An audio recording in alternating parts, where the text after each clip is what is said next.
Hello dear students, आज हम NS board के कक्षा 10 हिंदी के चैप्टर नंबर 4 के नोट्स पढ़ने वाले हैं। इससे पहले हमने तीनों चैप्टर के इंपॉर्टेंट नोट्स पढ़ लिए थे। यदि आपने उन नोट्स को नहीं देखा है तो उसका लिंक आपको डिस्क्रिप्शन बॉक्स में दिया गया है, वहां पे क्लिक करके आप पहले तीनों चैप्टर की इंपॉर्टेंट क्लास को अच्छे तरीके से ज़रूर देखेगा। तो चलेगा, आज की क्लास में हम कक्षा 10 हिंदी के चैप्टर नंबर 4 के नोट्स पढ़ने वाले हैं। तो चलिए आज की क्लास को स्टार्ट करते हैं। पहला हमारा इंपॉर्टेंट प्रश्न है, कवि ने किन्हें पोरुष का पाठ पढ़ने के लिए कहा है? तो इस प्रश्न का उत्तर है, कवि ने आलसी लोगों को पोरुष का पाठ पढ़ने के लिए कहा है। आई बात आपको समझ में, किसे पोरुष का पाठ पढ़ने के लिए कहा गया है? आलसी लोगों को पोरुष का पाठ पढ़ने के लिए कहा गया है।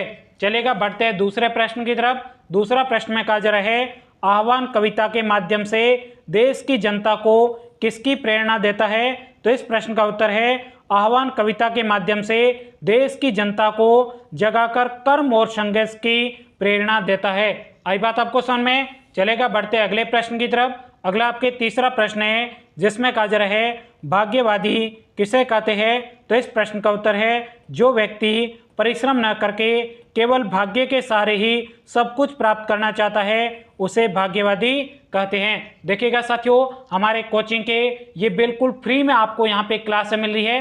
तो अभी तक भी आपने इस वीडियो को लाइक नहीं किया है, वीडियो को लाइक करेगा। चैनल पे पहली बार है, चैनल को अभी सब्सक्राइब करेगा, जिससे हम आगे की क्लास के जैसे ही इंपॉर्टेंट नोट्स अपलोड करेंगे उसकी जानकारी आपको सबसे पहले मिल जाएगी। तो चलेगा, बढ़ते अगले प्रश्न की तरफ। अगला आपके चौथा प्रश्न है, जिसमें कहा जा रहा है, परिश्रम न करने पर यदि हम असफल हुए तो इसके लिए कौन दोषी है? तो देखिएगा साथियों, इस प्रश्न का उत्तर है, परिश्रम न करने पर यदि हम असफल हुए तो इसके लिए हम स्वयं दोषी होंगे।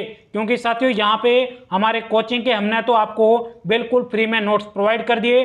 अब यदि आप परिश्रम करके बिल्कुल भी नहीं पढ़ोगे तो फिर आप इसके स्वयं दोषी होने वाले हो, क्योंकि हमने तो आपको नोट्स पूरे दे दिए हैं। अब आपको परिश्रम करके हमारे इन कोचिंग के नोट्स को अच्छे तरीके से हमारे साथ साथ में पढ़ना है। आई बात आपको समझ में? चलेगा, बढ़ते अगले प्रश्न की तरफ। अगला आपके पांचवा प्रश्न है, जिसमें कहा जा रहा है, मैथिली चरण गुप्त के भारत भारती काव्य से किसकी प्रेरणा मिलती है? तो इस प्रश्न का उत्तर है, मैथिली चरण गुप्त के भारत भारती काव्य से देशवासियों को अंधकार और निराशा से जूझने की प्रेरणा मिलती है। आई बात आपको समझ में? अब ध्यान से देखिएगा साथियों, आप हमारे कोचिंग के इन नोट्स को आप अपने मोबाइल में डाउनलोड करके भी पढ़ सकते हो। मोबाइल में आपको किस प्रकार से डाउनलोड करना है तो ध्यान से देखिएगा साथियों।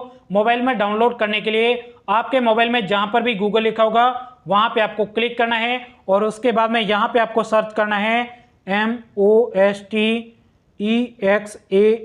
इस प्रकार से आपको मोस्ट एग्जाम लिखना है। फिर उसके बाद में यहाँ पे जो आपको सर्च का बटन दिया है, यहाँ पे आपको सिंपल तरीके से क्लिक कर देना है। क्लिक करने के बाद में इस प्रकार से आपके सामने मोस्ट एग्जाम लिखा होगा, यहाँ पे आपको क्लिक कर देना है। जैसे ही आप यहाँ पे क्लिक करोगे उसके बाद में यहाँ पे आपको थोड़ा नीचे आना है। यहाँ पे देखिएगा लिखा हुआ है एनआईएस बोर्ड, यहाँ पे आपको कक्षा 10वीं के नोट्स देखने हैं। तो इसके ऊपर आपको सिंपल तरीके से क्लिक कर देना है।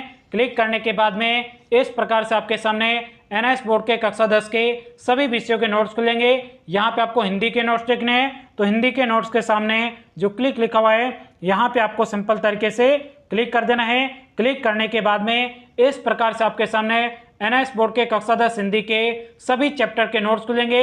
यहाँ पे आपको चौथे पार्ट के नोट्स देखने हैं, तो इसके सामने जो क्लिक लिखा हुआ है यहाँ पे आपको सिंपल तरीके से क्लिक कर देना है। क्लिक करने के बाद में इस प्रकार से आपके सामने एनआईएस कक्षा 10 हिंदी के चैप्टर नंबर 4 के नोट्स खुलेंगे। तो यहाँ पर आकर भी आप सभी नोट्स को एक साथ में पढ़ सकते हो। तो चलेगा, बढ़ते अगले प्रश्न की तरफ। अगला आपके छठा प्रश्न है, जिसमें कहा जा रहा है, जो लोग कभी पीछे थे वे आगे कैसे बढ़ गए? तो इस प्रश्न का उत्तर है, जो लोग कभी पीछे थे वे कठिन परिश्रम करके आगे बढ़ गए हैं। देखिएगा साथियों, आपको भी यदि आगे बढ़ना है तो आपको सबसे पहले इन कोचिंग के नोट्स को अच्छे तरीके से और कठिन परिश्रम करके अच्छे से याद करने हैं, तभी आप आगे वाले जितने भी लोग हैं उनसे आपको आगे बढ़ना है।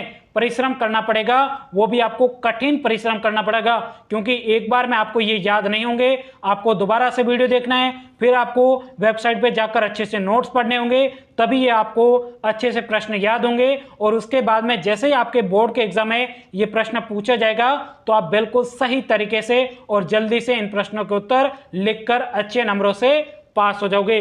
तो चलेगा, बढ़ते हैं अगले प्रश्न की तरफ। अगला आपके 7वां प्रश्न है, जिसमें कहा जा रहा है बनती नहीं क्या एक माला विविध सुमनों की, कहो पंक्ति का क्या आशय है।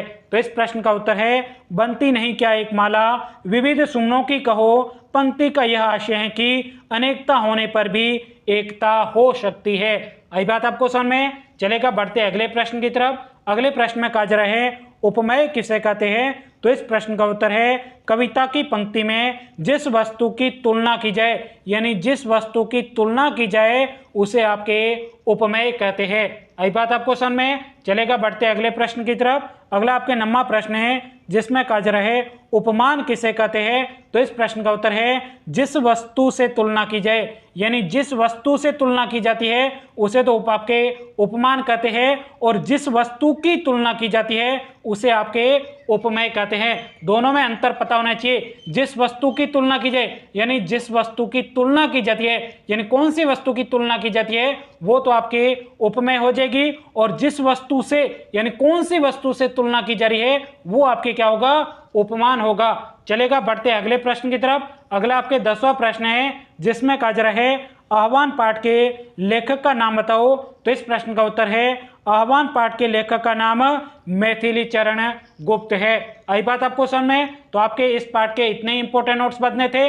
अगले चैप्टर के नोट्स देखने के लिए यहाँ पे जो आपको साइड में वीडियो दिखाई दे रहा है वहां पे क्लिक करके आप नेक्स्ट क्लास के नोट्स पढ़ सकते हो। तो साथियों, मिलेंगे अगली क्लास में, तब तक के लिए जय हिंद, जय भारत।